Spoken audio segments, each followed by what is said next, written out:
മാണ് നേരിട്ടുള്ള പെൻഷൻ വേണ്ടതില്ല എന്ന തീരുമാനം. അതിന് ഒരു തരത്തിലും അംഗീകരിക്കാൻ പറ്റുന്നതല്ല.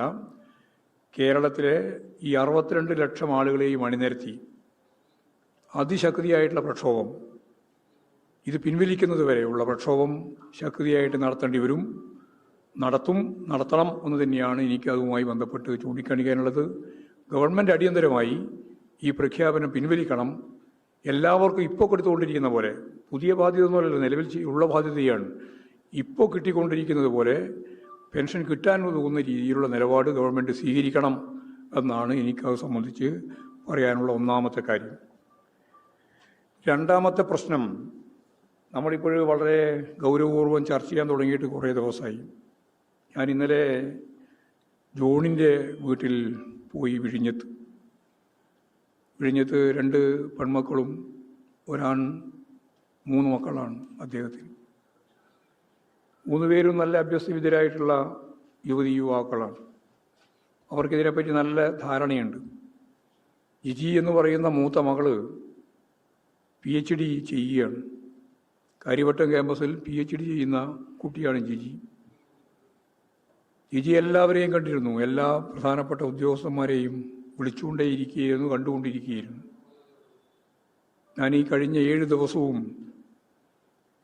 എൻ്റെ പാപ്പയുടെ കടലിൽ പോയി തിരിച്ച് വരാത്ത സാഹചര്യത്തിൽ കണ്ടെത്താൻ വേണ്ടിയുള്ള പ്രവർത്തനത്തിന് ജാഗ്രത വേണം എന്ന് പറഞ്ഞുകൊണ്ട് ഞാൻ ഈ ഉദ്യോഗസ്ഥന്മാരുടെ എല്ലാം പിന്നിൽ നടക്കുകയായിരുന്നു. ഫലപ്രദമായ ഒരു തിരച്ചിലും ഈ 7 ദിവസവും നടത്തിയിട്ടില്ല എന്നാണ് ആ ജിജി പറയുന്നത്. ഫിഷറീസ് വകുപ്പ് മന്ത്രി ആരാണെന്ന് തന്നെ ആർക്കും അറിയില്ല. അദ്ദേഹം എവിടെയും പോയിട്ടില്ല, അദ്ദേഹം വിളിക്കുക പോലും ചെയ്തിട്ടില്ല. സ്വാഭാവികമായിട്ടും കടലോര മേഖലയിലുള്ള പാവപ്പെട്ട മനുഷ്യർ ഒരു അത്താണി പോലെ ഈ ഗവൺമെൻറ് എന്താണ് ചെയ്യുന്നത് എന്ന് നോക്കി അതിനടിസ്ഥാനപ്പെടുത്തിയിട്ടുള്ള നിലപാടുകൾ സ്വീകരിച്ച് മുന്നോട്ട് പോകുന്നവരാണ്.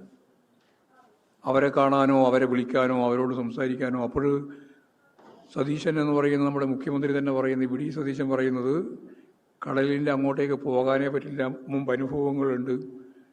അതിനാണ് ആ ജിജി എന്ന് പറഞ്ഞത് മാപ്പ് പറയണം, കടലോരത്തിൻ്റെ മക്കളെല്ലാം തെറ്റായ നിലപാട് സ്വീകരിക്കുന്നവരാണ് എന്ന ധ്വനിയാണ് മുഖ്യമന്ത്രിയുടെ ഭാഗത്തുണ്ടായിട്ടുള്ളത്.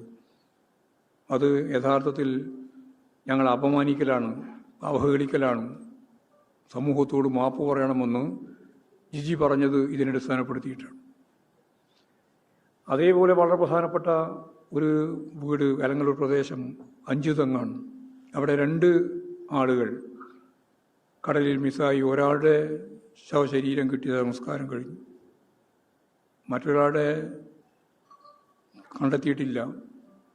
കണ്ടെത്താനുള്ള കാര്യമായ ഒരു ശ്രമവും നടക്കുന്നില്ല എന്നാണ് അവരും വളരെ ശക്തിയായിട്ട് പറയുന്നത്. ഷിജിൻ എന്ന് പറയുന്ന 32 വയസ്സുകാരൻ 8ാമത്തെ ദിവസമാണ് മിസ്സായിട്ട്.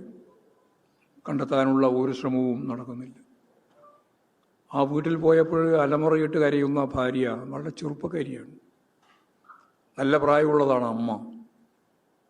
2 കുട്ടികളാണ്, 4 വയസ്സുള്ള ഒരു കുട്ടി, 1.5 വയസ്സുള്ള മറ്റൊരു കുട്ടി. 4 വയസ്സുകാരന് ഹൃദ്രോഗമാണ്, വലിയ ഹൃദയ ശസ്ത്രക്രിയ ഉൾപ്പെടെയുള്ള ചികിത്സ നടക്കേണ്ടുന്ന ഒരവസ്ഥയാണ്. വളരെ പാവപ്പെട്ട ഒരു കുടുംബം. അതേപോലെ തന്നെ മരിച്ചുപോയത് 27 വയസ്സ് മാത്രമുള്ള ചെറുപ്പക്കാരനാണ്, കല്യാണമൊന്നും കഴിഞ്ഞിട്ടില്ല. ഞങ്ങൾ പോയപ്പോൾ അമ്മ അവിടെ മകൻ്റെ ഫോട്ടോ വെച്ച് അതിൻ്റെ മുമ്പിൽ ബൈബിളൊക്കെ വെച്ച് അതിൻ്റെ ഇടത് ഭാഗത്തിരുന്ന് കരയുകയാണ്. വളരെ ദയനീയമായ ഒരു ചിത്രം. ഇവരെല്ലാം സംരക്ഷിക്കാനുള്ള ഉത്തരവാദിത്തം ഗവൺമെൻറ് ഏറ്റെടുക്കണം. ഇത് അപൂർവമായ സംഭവങ്ങളാണ്. കടലിൽ പോയി തിരിച്ചു വരാതിരിക്കുക, മുന്നറിയിപ്പ് തന്നെ കൃത്യമായിട്ട് കൊടുക്കാതിരിക്കുക. മുന്നറിയിപ്പ് കൊടുക്കാതിൻ്റെ പശ്ചാത്തലത്തിലാണ് 5 തെങ്ങിലുള്ള ആളുകൾ കടലിലേക്ക് പോയത്. പിന്നീട് അവർക്ക് അറിയിപ്പ് കിട്ടിയപ്പോഴാണ് അവർ തിരിച്ചു വരുന്നത്. ആ തിരിച്ചു വരുമ്പോഴാണ് യഥാർത്ഥത്തിൽ ഈ വലിയ രീതിയിലുള്ള കടൽ കോൾ ഉണ്ടാകുന്നത്. 2 പേര് നീന്തി രക്ഷപ്പെട്ടു, 2 പേര് മിസ്സായി. അതിലൊരാളെ കണ്ടെത്തി, മറ്റേ ആളെ കണ്ടെത്തിയില്ല. നീണ്ടകരയിലും ഇതേപോലെ തന്നെയാണ്, ഒരാളെ കണ്ടെത്തിയിട്ടില്ല. നമ്മളെ മന്ത്രിമാർക്ക് നിരുത്തരവാദപരമായ രീതിയിലൊന്നും പറയാം. മുരളീധരൻ പറഞ്ഞു, കടലിലേക്ക് പോയാൽ ബോഡി കിട്ടാൻ താമസം പിടിക്കും. എത്ര ലാഘവത്തോടു കൂടിയാണ്, എത്ര ഗൗരവത്തോടു കൂടി കാണേണ്ട കാര്യമാണ്. ഈ രീതിയിൽ നിലപാട് സ്വീകരിച്ചുകൊണ്ടിരിക്കുകയാണ്. മുഖ്യമന്ത്രിക്ക് ഇതിൽ കൃത്യമായിട്ടുള്ള എല്ലാറ്റിനെയും കോർഡിനേറ്റ് ചെയ്യാനുള്ള സാഹചര്യമില്ല. ഇപ്പോൾ രാജേഷിൻ്റെ വീട്ടിൽ ഇന്നലെ ഞങ്ങൾ പോയി. എന്താ രാജേഷിൻ്റെ സ്ഥിതി? കണ്ണൂർ ജില്ലയിലാണ്. അദ്ദേഹം വളരെ പ്രധാനപ്പെട്ട ഒരു പരിശീലകൻ, നീന്തൽ പരിശീലകൻ എന്ന നിലയിൽ പ്രവർത്തിച്ചുകൊണ്ടിരിക്കുകയും അവിടെയാണ് അപകടത്തിൽപ്പെട്ടത്.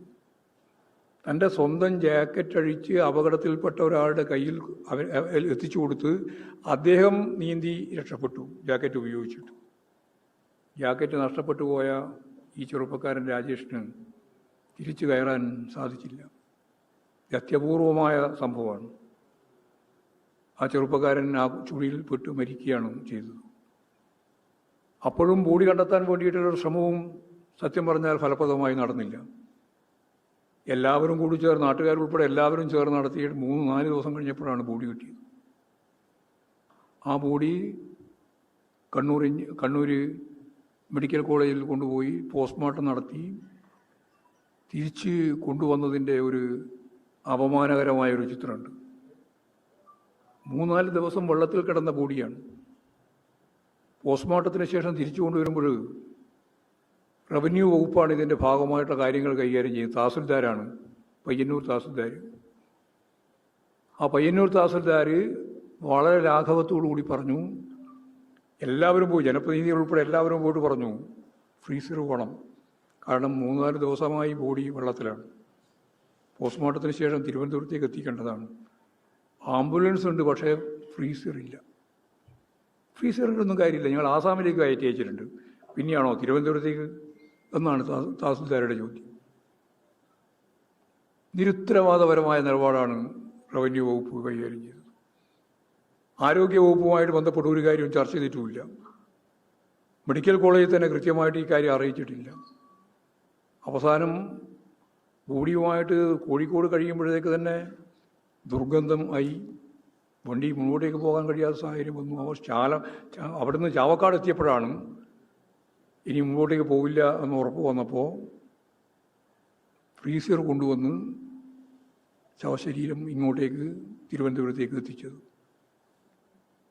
ഇത് വിവരമറിഞ്ഞ് മെഡിക്കൽ കോളേജിലുള്ള ആളുകളാണ് പണം അയച്ചു കൊടുത്തത് ഗൂഗിളിൽ. റവന്യൂ വകുപ്പ് ഒരു തരത്തിലുള്ള കാര്യവും ഇടപെട്ടില്ല. അപ്പോൾ യഥാർത്ഥത്തിൽ ഏകോപനമില്ല. ഇവരെല്ലാം എങ്ങനെയൊക്കെയാണ് ഇതെല്ലാം നടത്തേണ്ടത് എന്നുള്ളതിനെപ്പറ്റി ഒരു ധാരണയുമില്ല. അങ്ങനെ അപമാനിച്ച്, ശവശരീരത്തെ തന്നെ അപമാനിച്ച് ഇവിടെ എത്തുകയാണ് ചെയ്തത്. ആ കുടുംബവും അതിദയനീയമായ ചിത്രമാണ്. ഒരുപാട് കടം, വീടിൻ്റെ പണി തുടങ്ങിയിട്ടുണ്ട്, എവിടെയും എത്തിയിട്ടില്ല. അവിടെയും വളരെ പ്രയാസപ്പെടുന്ന സ്ഥിതിയാണ്. 2 കുട്ടികളാണ്, ചെറിയ കുട്ടികളാണ്. 9ാം ക്ലാസ്സിലും 8ാം ക്ലാസ്സിലും പഠിക്കുന്ന 2 ആൺകുട്ടികളാണ്. ഭാര്യയ്ക്ക് ജോലിയില്ല, പ്രായമായ അച്ഛനും അമ്മയും. അടിയന്തരമായിട്ട് അവർക്ക് ജോലി കൊടുക്കണം. ഓഖി ദുരന്തത്തിൻ്റെ ഭാഗമായിട്ട് എങ്ങനെയാണോ ഫലപ്രദമായി കേരളം ദുരിതാശ്വാസ പ്രവർത്തനങ്ങൾ കൈകാര്യം ചെയ്തതുപോലെ ഈ കടലിൽ മിസ്സായി പോവുകയും ഇതുവരെ കണ്ടെത്തുകയും ചെയ്തിട്ടുള്ളവരുൾപ്പെടെ അവരുടെ കുടുംബത്തിലുള്ള അത്താണിയായിട്ടാണ് യഥാർത്ഥത്തിലുള്ളത്. വളരെ ചെറുപ്പക്കാരാണ്. ഞാൻ നേരത്തെ പറഞ്ഞ പോലെ 32 വയസ്സൊക്കെയുള്ള ആളുകളാണ്. 27 വയസ്സുകാരൻ കല്യാണം കഴിച്ചിരുന്നില്ല.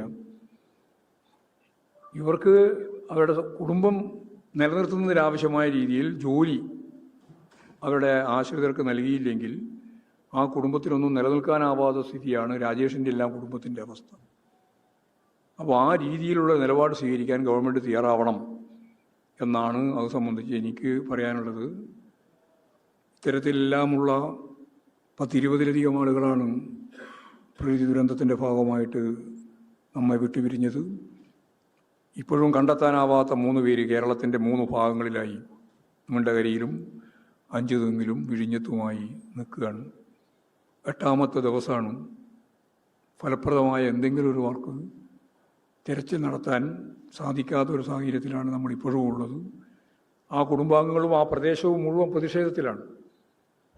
വലിയ രീതിയിലുള്ള പ്രതിഷേധം ഈ 3 മേഖലയിലും ഇപ്പോഴും ഉണ്ടായിട്ടുണ്ട്. മുമ്പ് ഇങ്ങനെയുള്ള ഏതെങ്കിലും സംഭവം ഉണ്ടായാൽ ഇടതുപക്ഷ ജനാധിപത്യ മുന്നണി ഗവൺമെൻറ്റിൻ്റെ കാലത്ത് അപ്പോൾ തന്നെ മന്ത്രിമാർ ഉൾപ്പെടെ പോകുമ്പോൾ അവിടെ അപ്പോൾ പ്രതിഷേധമാണ്. ഒരുപാട് ആളുകൾ അതിൻ്റെ മുമ്പിൽ നിന്ന് നയിക്കാനുണ്ടായിരുന്നു. ഇപ്പോഴാരുമില്ല. ഞാൻ ഇപ്പം അത്രേ പറയുന്നുള്ളൂ. ഇങ്ങനെയുള്ള ഒരു സന്ദർഭത്തിൽ വേറെ അധികം പറയാൻ ഞാൻ ഉദ്ദേശിക്കുന്നില്ല.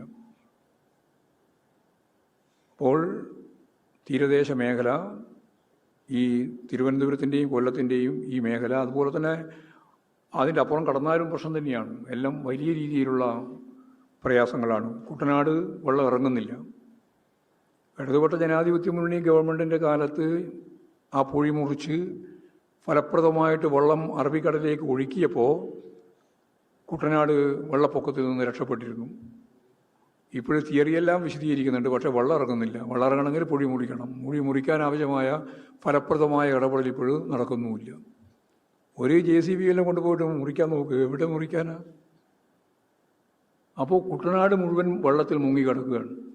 വെള്ളം മഴ പെയ്തില്ലെങ്കിലും അത് ഇറങ്ങിപ്പോകുന്നതിന് വേണ്ടി സാധിക്കുന്നില്ല. സത്യം പറഞ്ഞാൽ ഇതെല്ലാം ഒരുക്കത്തിൻ്റെ ഭാഗമായിട്ട് ചെയ്യേണ്ടതല്ലേ? അല്ലെങ്കിൽ വെള്ളപ്പൊക്കം ഉണ്ടാവുമെന്ന് മനസ്സിലാക്കിയാൽ ഇടപെടണ്ടേ? പൊഴി മുറിക്കുന്നതിന് ആവശ്യമായ നിലപാട് പൊഴി മുറിക്കാതെ കൊണ്ടല്ല എന്നാണ് ഇപ്പോൾ പറഞ്ഞുകൊണ്ടിരിക്കുന്നത്. എന്താണെന്ന് മനസ്സിലാവണ്ടേ? പൊഴി മുറിച്ചപ്പോൾ വെള്ളപ്പൊക്കം ഉണ്ടായിട്ടില്ലല്ലോ കുട്ടനാട്. ഇപ്പോൾ ലോവർ കുട്ടനാട്, അപ്പർ കുട്ടനാട് എല്ലാം വലിയ രീതിയിലുള്ള വെള്ളക്കെട്ടിലാണുള്ളത്, വീടുൾപ്പെടെ. ഇതിനൊന്നും ഫലപ്രദമായി കൈകാര്യം ചെയ്യാൻ ഒരു ജനകീയ സംരംഭം അവരാരും പറയുന്നുമില്ല. അതാ വളരെ പ്രധാനപ്പെട്ട പ്രശ്നം അതാണ്. കഴിഞ്ഞ പ്രാവശ്യം 18-19 അനുഭവം നമുക്കുണ്ടല്ലോ. വലിയ രീതിയിലുള്ള ദുരന്തം ഉണ്ടായിട്ടുണ്ട്. ലക്ഷക്കണക്കിന് ആളുകളെ മാറ്റിപ്പാർപ്പിച്ചിട്ടുണ്ട്. അവർ ക്യാമ്പ് ഉണ്ടായിട്ടുണ്ട്. ആ ക്യാമ്പുകൾക്ക് ആവശ്യമായ സൗകര്യങ്ങൾ ചെയ്തു കൊടുത്തിട്ടുണ്ട്. എല്ലാം ഗവൺമെൻറ് സംവിധാനത്തിൻ്റെ ഭാഗമായിട്ടൊന്നുമല്ല. അതുപോലെ തന്നെ മത്സ്യത്തൊഴിലാളികൾ കേരളത്തിൻ്റെ വിവിധ മേഖലയിൽ പോയിട്ട് ദുരിതത്തിൽ കിടക്കുന്നവരെ സംരക്ഷിച്ച് കൊണ്ടുവന്നിട്ടുണ്ട്. അതിൽ ജനകീയമായൊരു പിന്തുണ നേടാൻ സാധിച്ചിട്ടുണ്ട്. അന്ന് മുഖ്യമന്ത്രി അതാണ് ചെയ്തുകൊണ്ടിരുന്നത്. ഇപ്പോൾ മുഖ്യമന്ത്രി പറയുന്നത് ഒരാളുടെയും സഹായം വേറെ വേണ്ടെന്നാണ്. MLA പോലും വിളിക്കുന്നില്ല അവലോകന യോഗത്തിൻ്റെ ഭാഗമായിട്ട്. അപ്പോൾ ആരും വേണ്ട, ജനപ്രതിനിധികളും വേണ്ട, അല്ല ഉദ്യോഗസ്ഥന്മാർ ഉൾപ്പെടെ കാര്യം ചെയ്തുകൊള്ളുന്നതാണ്. ക്യാമ്പുകളിൽ അതിൻ്റെ ഭാഗമായിട്ടാണ് പല സ്ഥലത്തും ഒരുപാട് പ്രശ്നങ്ങൾ ഉണ്ടായതെന്ന് നമുക്കറിയാം. CPIM-ൻ്റെ പ്രവർത്തകർ ഈ എല്ലാ ക്യാമ്പുകളിലും ഞങ്ങൾ ആദ്യമേ ചൂണ്ടിക്കാണിച്ചിട്ടുണ്ട്, പറഞ്ഞിട്ടുണ്ട്. അവിടെ എല്ലാം സന്നദ്ധ പ്രവർത്തകർ എന്ന രീതിയിൽ ഫലപ്രദമായിട്ട് ഇടപെട്ട് സഹായിക്കണം. അതിപ്പോഴും നടന്നുകൊണ്ടിരിക്കുകയാണ്. പക്ഷേ ഈ പറയുന്ന സാഹചര്യം ഒരുക്കേണ്ട ഗവൺമെൻറ്, അതിൻ്റെ ഡിപ്പാർട്ട്മെൻറ്റുകൾ, അത് റവന്യൂ ആയാലും അതുപോലെ തന്നെ ആരോഗ്യ മേഖല എടുത്ത് പരിശോധിച്ച് നോക്കിയാലും അതുപോലെ തദ്ദേശ സ്വയംഭരണ മേഖല എടുത്ത് പരിശോധിച്ച് നോക്കിയാൽ എല്ലാറ്റിനെയും ഏകോപിപ്പിച്ച് മുന്നോട്ടേക്ക് കൊണ്ടുപോകുന്നതിന് വേണ്ടിയുള്ള ഫലപ്രദമായ നിലപാട് സ്വീകരിക്കാത്തതിൻ്റെ ദുരന്തമാണ് യഥാർത്ഥത്തിൽ കേരളത്തിൻ്റെ ഭാഗമായിട്ട് നമ്മൾ കൂടുതൽ അനുഭവിക്കേണ്ടി വന്നത് എന്നതാണ് പൊതുവായിട്ട് പറയാനുള്ള കാര്യം.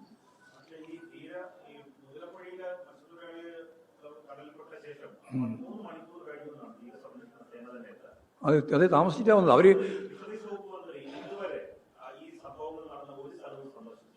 ഫിഷറീസ് വകുപ്പ് മന്ത്രി ആരാണെന്ന് അറിയില്ല എന്നാണ് ജിജുവിനോട് പറഞ്ഞത്. കാരണം ഞങ്ങൾക്ക് പേരിന് പിടുത്തില്ല. പക്ഷേ ഒരാളും ഒരു സ്ഥലത്തും വന്നിട്ടില്ല, ഒരാളെ കാണാനും പോയിട്ടില്ല.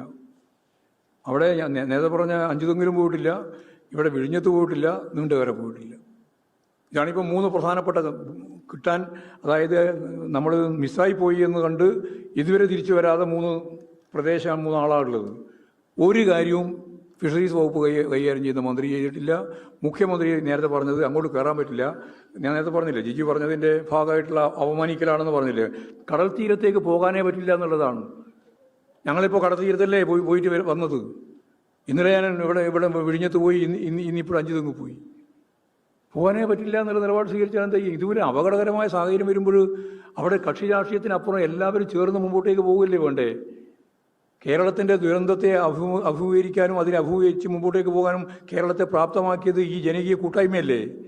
ഈ കൂട്ടായ്മ ഒരു തരത്തിലും കേരളത്തിൻ്റെ മുഖ്യമന്ത്രി ആഗ്രഹിക്കുന്നില്ല. ഇതാണ് നമ്മുടെ മുമ്പിലുള്ള സ്ഥിതി. അവരോട്ട് ഒരു കാര്യം ചെയ്യാനും തയ്യാറില്ല.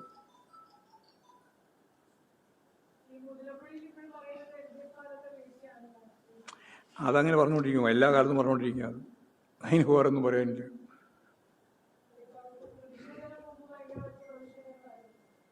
പ്രതിഷേധം,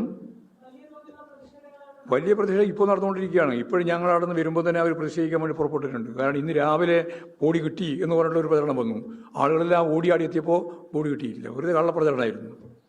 ഇപ്പോൾ ശക്തിയായ രീതിയിലുള്ള ഒരു വൈകാരിക തലമാണ് നമ്മൾ കണ്ടത്. അലമുറയിട്ട് കരയുന്ന സ്ത്രീകളെയാണ് കാണുന്നത്. അപ്പോൾ സ്വാഭാവികമായിട്ടും ഇത് ഗവൺമെൻറ് ഇതിൻ്റെ അകത്ത് രാഷ്ട്രീയമല്ല കളിക്കേണ്ടതാണ്. പണ്ടത്തേതാണ് ഇപ്പോഴത്തേതൊന്നും പറഞ്ഞിട്ട് കാര്യമില്ല. അത് ഫലപ്രദമായിട്ട് നേരിടണം. ക്രൈസിസ് ഉണ്ടാവും. ഞാൻ നേരത്തെ മുമ്പ് പറഞ്ഞു, ആ ക്രൈസിസിനെ അഭിമുഖീകരിക്കാനുള്ള ശേഷിയല്ലേ ശരിയായ രീതിയിലുള്ള ഒരു വിൽ പവറോടുകൂടി കൈകാര്യം ചെയ്തു പോകുന്ന ഒരു ഗവൺമെൻറ് ചെയ്യേണ്ടത്. അത് ചെയ്യുന്നില്ല, ചെയ്യാതിരിക്കുകയാണ്. മഴ കുറഞ്ഞത് കേരളത്തിൻ്റെ ഭാഗ്യം. മഴ കുറഞ്ഞിട്ടും രക്ഷയില്ലാത്തതാണ് ഞാൻ നേരത്തെ പറഞ്ഞത്. കുട്ടനാട് മഴയൊന്നുമില്ല, പക്ഷേ വെള്ളക്കെട്ടാണ്. ഒന്നും ചെയ്യാൻ സാധിക്കില്ല, ഇറങ്ങാൻ സാധിക്കില്ല പുറത്ത്. ആ വെള്ളക്കെട്ട് ഒഴിവാക്കണമെങ്കിൽ മൊഴി മുറിച്ചാലേ പറ്റുള്ളൂ. അത് മുറിക്കുന്നതിന് വേണ്ടി ആവശ്യമായ ഫലപ്രദമായ ഇടപെടലുമില്ല. ഇത്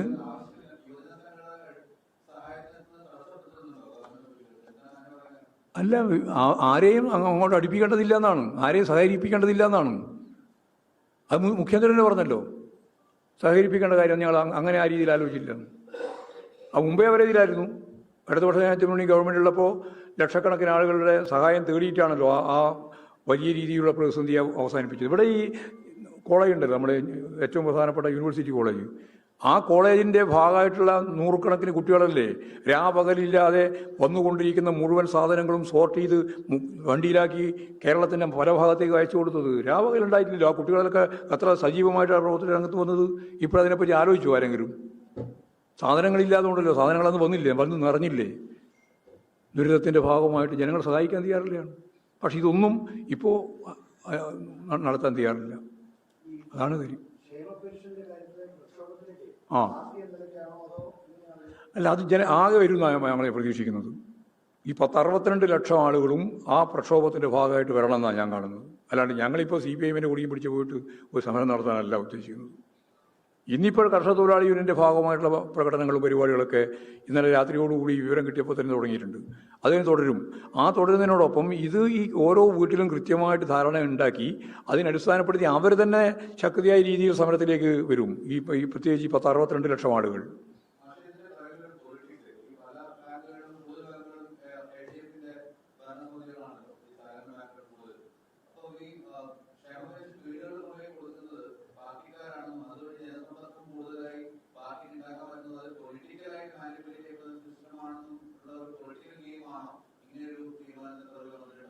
അതൊക്കെ ഉണ്ടാവാൻ സാധ്യതയാണ്. ഞാൻ പക്ഷേ ഇതിലൊന്നും രാഷ്ട്രീയം കാണുന്നില്ല. ഞാനിത് കാണുന്ന ഈ പദ്ധതി തന്നെ അവസാനിപ്പിക്കേണ്ട പരിപാടി ആലോചിക്കുന്നത്. അതിനോട് വിതരണം മാത്രമല്ല പ്രശ്നം. നിങ്ങൾ ആരെങ്കിലും വിതരണം നടത്തിക്കോ. ഞങ്ങൾക്ക് ഇപ്പോൾ ഇന്ന് ആളുകൾ വിതരണം നടത്തണമെന്നുള്ള ഒരു നിർബന്ധവുമില്ല. നിങ്ങൾ ഈ കേരളത്തിലെ ഈ 62 ലക്ഷം പാവപ്പെട്ട മനുഷ്യർക്ക് മാസാമാസം വീടിൽ കൃത്യമായി കിട്ടിക്കൊണ്ടിരിക്കുന്ന ആ അവരുടെ പെൻഷൻ 2000 രൂപ അതിന് വർദ്ധിപ്പിക്കുന്നുണ്ടെങ്കിൽ അത് അവർക്ക് കിട്ടണം. അവർക്ക് കിട്ടാൻ ആവശ്യമായ രീതിയിലുള്ള എന്ത് ഏജൻസി എന്ത് വേണോ അത് നിങ്ങൾ കൊടുത്തോ. പക്ഷേ ഇവരെല്ലാം ദേശാകൃത ബാങ്കിൽ പോയിട്ട് അവിടെ നിന്ന് പണം വാങ്ങണമെന്ന് പറഞ്ഞാൽ നിങ്ങൾ ആലോചിച്ച് നോക്കി, 80-85 വയസ്സ് പ്രായമുള്ള ആളുകൾ ഒന്ന് അന്വേഷിക്കാൻ പോകണം, പണം വന്നു എന്ന് പറഞ്ഞാൽ പിന്നെ പോയി നിന്നിട്ട് എപ്പം കിട്ടുന്ന, ഏത് ദേശാകൃത ബാങ്കിൽ നിന്ന് കിട്ടുന്നതാണ്? പിന്നെ അതിൻ്റെ തന്നെ എന്തെല്ലാം പിഴകൾ, പ്രശ്നങ്ങൾ എന്തൊക്കെയാണ് അഭിമുഖീകരിക്കേണ്ടി വരുന്നത്? യാതൊരു അല്ലലില്ലാതെ വീട്ടിൽ കിട്ടിയിരുന്ന ഈ പണം 2000 രൂപ ഒരു പാവപ്പെട്ട കർഷക തൊഴിലാളിക്ക്, ഒരു പാവപ്പെട്ട സ്ത്രീക്ക്, പുരുഷന്, ആരായാലും അവർക്ക് കിട്ടിക്കൊണ്ടിരിക്കുന്ന ഈ ആനുകൂല്യമല്ലേ അവസാനിപ്പിക്കുന്നത്. എന്നിട്ട് പോയിട്ട് ദേശാകൃത ബാങ്കുമായിട്ട് ബന്ധപ്പെട്ട് അതിൻ്റെ കമ്മീഷൻ ഉൾപ്പെടെ എല്ലാം കഴിച്ചിട്ടേ അതും കിട്ടുള്ളൂ. ഒരു തരത്തിലും അംഗീകരിക്കാൻ കഴിയുന്ന ഒന്നല്ല ഇത്. ശക്തിയായിട്ട് ഇതിനെതിരായിട്ട് ഈ 62 ലക്ഷം ആളുകൾ കക്ഷി